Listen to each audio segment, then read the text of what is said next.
Hey guys, Jake McPherson with JLA Realty, bringing you a real estate update today, Monday, June 29th.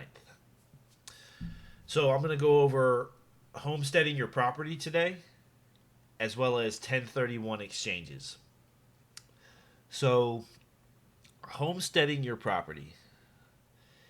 If you have one property, you're allowed to have two properties, but you can only homestead one. So, you have two properties.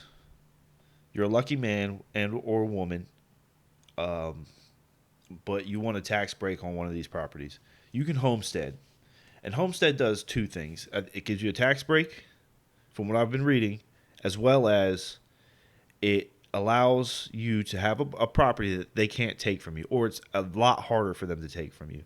So it's gonna decrease your chances of getting foreclosed on or taking your property away by whatever means the state can take it away.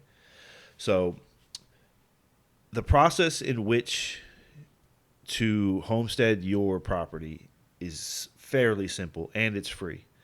So whatever county you're in, appraisal district is what I was going to say.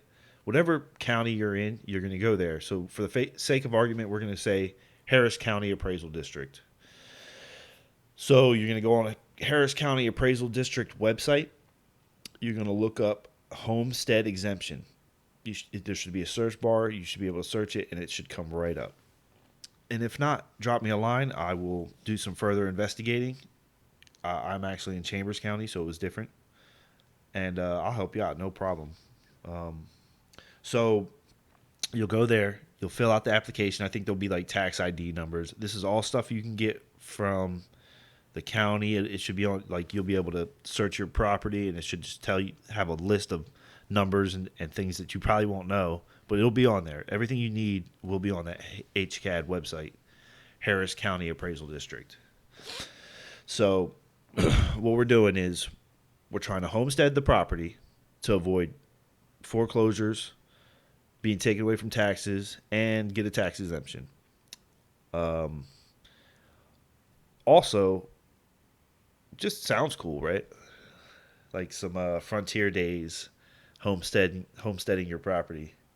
But it's definitely a benefit that the state put into place for people, so they don't lose their fucking house. Pardon my French. So, homestead, easy. HCAD, get on there, and get your property homesteaded. So let's. The reason I said two houses earlier. Let's say you have that second house. That's your investment property, right? Now, you take that house. You bought it as a fixer-upper. It's a flip. You want to take that house, that money that you made on that house, and reinvest it. Because if you do not, they will hit you with a capital gains tax. So you have that investment property.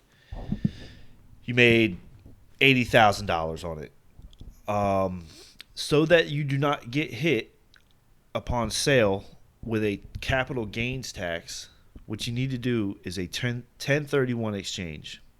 So a 1031 exchange, that's just simply IRS code 1031. That's why they call it the 1031 exchange. That's the code 1031. What you'll do is, upon sale, you will take that profit, that 80,000, and you will reinvest in an investment property.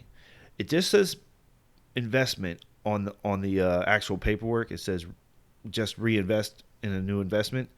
But for the sake of argument, we're going to say investment property. We're going to stick with real estate, because I don't want to tell you something and you go and buy a gold nugget for $80,000 and say, as Jake told me, any investment. So let's stick with real estate. Take that $80K that you made on your flip and just do it again. Do what you know. So there are a couple things.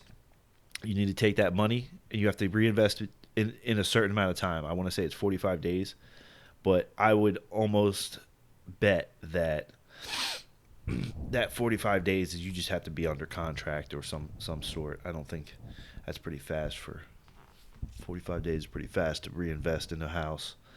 I mean, closings usually only take about 45 days, but still. So, wrapping up, we have the homestead. You want to homestead your property in the state of Texas. That way it doesn't get foreclosed and they don't take it away for erroneous reasons. You want the 1031 exchange for when you have investment properties and you don't want to get hit with that capital gains tax. All right. So closing out, we're going to go over the Dow and the market rates. Dow is looking strong at 25,000. NASDAQ's rolling steady at 9.7. And the Dow real estate is up a hair at 304. Up from 303, I think, last week, 302. And the market rates are looking awesome as well. We have 30-year fixed interest at 3.0. APR at 2.9. We have a 30-year VA at 2.75. And interest on that is 2.9. That's Jake McPherson with JLA Realty. As always, I'm going to ask you to subscribe. And here's a video from last week. Trying to get that information out there. So if you can get on that YouTube, hit the like buttons, hit the subscribe buttons, and help me get this real estate info out to the masses. Again, Jake McPherson with JLA Realty. AskJake.org. Have a great one.